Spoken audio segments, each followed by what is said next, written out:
Hey everybody, I'm Gretchen. Welcome back to my channel. Thanks for being here.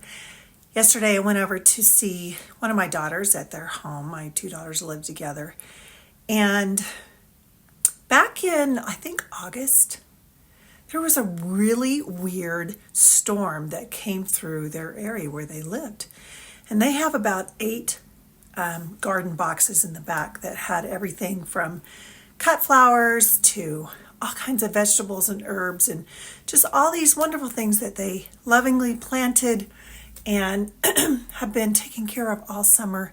Well, this storm comes through, like big wind, hailstorm, lots of roofs in the neighborhood were destroyed. It was just this freak, weird storm that came in. Well, it wiped out almost all of the crop of flowers and vegetables and herbs that they were growing, and my daughter was devastated. She was like, it's all gone, and we still have so much of summer left, and it was beat up, it was ripped, it was broken. I mean, there was just so many things. So I said to her, cut it all back, cut it way back, and give it some fertilizer, and let's just see what happens. Let's just see what happens. Yesterday I'm over there. It's just a little bouquet of cut flowers that my daughter gave to me. And these are from that storm that was cut down. So they cut down everything in hopes that it will have a new system to start over. Isn't that like us? We have things in our life that seem to pull at our roots or seem to damage our leaves or seem to rip off petals. Things that are just life. But we always know that we can start over. We just know that. We know that we're never done. We're never defeated. We're never alone, right? Sometimes we need to cut things back.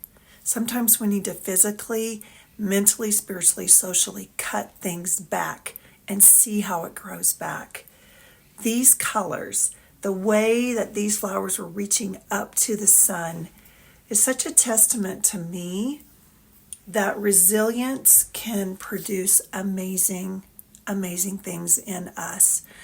I know that I was talking with a friend of mine the other night who also has gone through cancer. And we both decided that, what cancer taught us,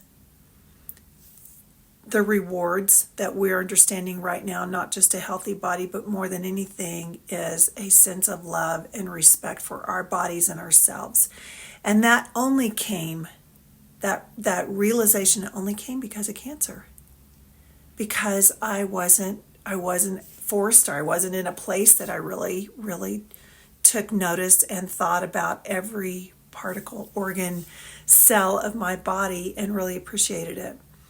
And so, maybe the storm at the time was cancer, but something in me said, cut it back and start over. And that's just how it is every day. If you've had a bad day, or yesterday was a bad day, it doesn't have to be that way. Cut it back. Let it start over. What's your fertilizer? What are you putting in your soil to create more growth and nutrients and a better, bountiful blessing, right? Those are things that you can change and you can add right now. You don't have to have anything catastrophic to happen in order for you to face how you really feel about things. Start with gratitude. Start with a mindset that says, I'm not saying appreciative words or saying things of gratitude because I want this result or because I'm trying to get this manifestation or this blessing. You say it because you feel it. You think it because you feel it, because you just feel it. I know y'all been around people that are like, you feel like they say I love you just as a duty, but you're wondering, do they really mean it?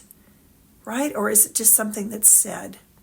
So in your appreciations, make sure you really feel it, that there's not a motive. If I do this, then I'm going to get that. What is your condition with it? Can you see the sun? I'm trying to avoid that. So you're wondering, what are those spots on your face?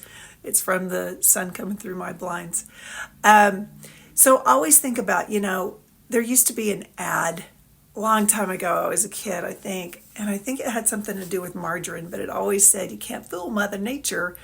And I think about, doesn't matter the words that we use. It's the heavens, the universe, whatever you want to call it, it's the feeling, it's the intent, it's the vibration. That's what is heard. It isn't the words.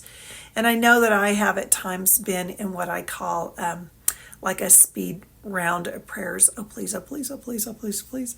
Right? And so I remember thinking at the time, if I say these repetitive prayers so many times, then I'm going to be heard. And then there's a greater chance that I'm going to get what I want. But really what happens is it's just words, right? And that goes back to the thought that it's not that you have to keep repeating what you want to God or the universe. You don't have to keep asking. It's already known. Just go and stay in a feeling of the now, meaning live as if it were. Feel it as if it were. Give thanks for it as if it were. I wrote an email to a lady last night thanking her for something that hasn't happened yet. I wrote it in a way as if it already had happened. I haven't pushed send, but I was getting myself ready and feeling that vibration of already being thankful for something that hasn't even arrived. So I wrote it in the tense as if it had. And that's the mindset that we want to be in. We want to live in the end. We want to live for the end of what we're asking for. Not that we're missing out on the now. I'm not talking about that. I'm just saying always think ahead of what do I want? How am I going to feel when that happens? And when you feel it, then you will see it. That's from Dr. Wayne Dyer. All right, everybody, I hope you have a great day. If you'd like to work with me one-on-one as a coach, I'm happy to do that. I work with people all over the world. We just do it through FaceTime or some kind of setup on a laptop computer or device. And then also I am a corporate speaker, a motivational speaker. I share my journey with cancer and other things that I have learned. You can book me right here as well. Have a good day. We'll see you next time. Bye.